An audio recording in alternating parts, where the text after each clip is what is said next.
Annie Kochidemo. Je suis d'origine camerounaise qui a vécu en France et qui vit depuis bientôt 13 ans au Canada. Je suis arrivée au Canada dans le cadre de mes études, entre mon échange universitaire entre mon école de commerce française et l'Université Laval. Je suis, comme j'aime bien le dire, tombée en amour avec la ville de Québec et j'ai décidé de rester à Québec par la suite.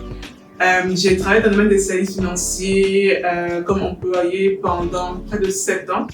Et il y a maintenant plus de 4 ans, j'ai lancé mon entreprise Code F, qui est devenue Code F Santé Financière pour tous et aussi Code F Énergie Financière.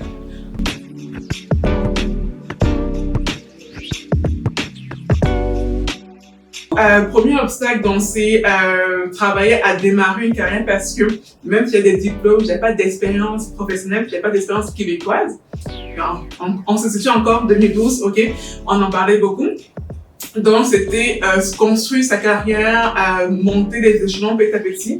C'était un obstacle, puis c'est aussi un peu ça qui m'a poussé à me lancer dans l'entrepreneuriat, à me dire, en fait, vu que je n'étais pas valorisée à juste titre dans les différents emplois que j'ai eus, et que je voulais, dans le fond, être capitaine de mon propre bateau, je me suis dit, je vais créer mon emploi de rêve, et donc je vais me mettre à mon propre compte.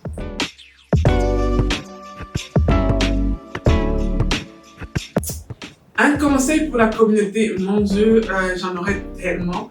Un truc que j'ai notamment beaucoup rabâché quand j'étais impliquée dans l'association, c'est prenez votre place, prenons notre place. Parce qu'on a encore tendance à comme vouloir demander une place autour de la table au lieu de s'imposer et d'aller prendre cette place-là. Donc il y a ça. Puis oser voir grand.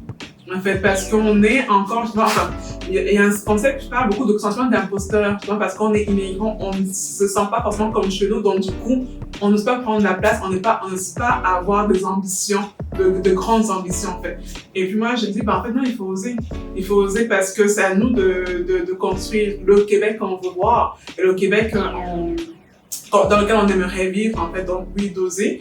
Et pour ceux qui se lancent dans l'entrepreneuriat, c'est de savoir se faire entourer, s'entourer des bonnes personnes, que ce soit des coachs, des mentors, etc. Ou bien même aller prendre des conseils auprès des gens. Il y a des outils d'accompagnement qui existent.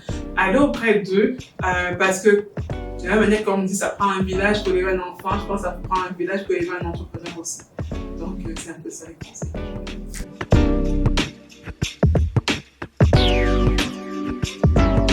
Pour les jeunes, c'est oser.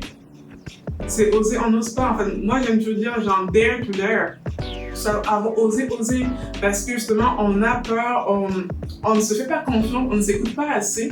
Et quand on est jeune, moi, je me rappelle quand j'étais un peu plus jeune, je suis encore jeune, mais quand j'étais un peu plus jeune, j'avais des rêves. Et la société, parce qu'elle veut nous mettre dans des moules, en fait, tue ces rêves-là pour nous.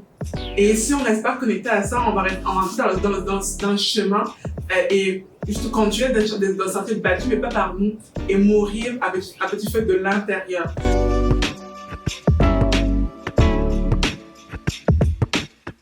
Immigrant, alors rapidement, c'est un risque que je connais depuis pas très longtemps. Je connais surtout avec Marc-Emmanuel Dorsin. Et ce que j'apprécie beaucoup, c'est la mise en valeur qu'on veut faire justement des réussites immigrantes de partout au Québec, pas que de Montréal.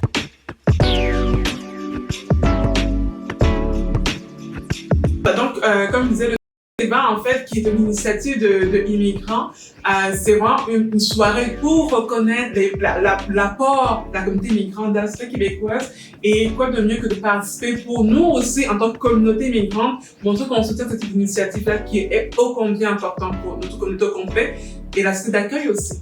Donc, venez nombreux, on vous attend.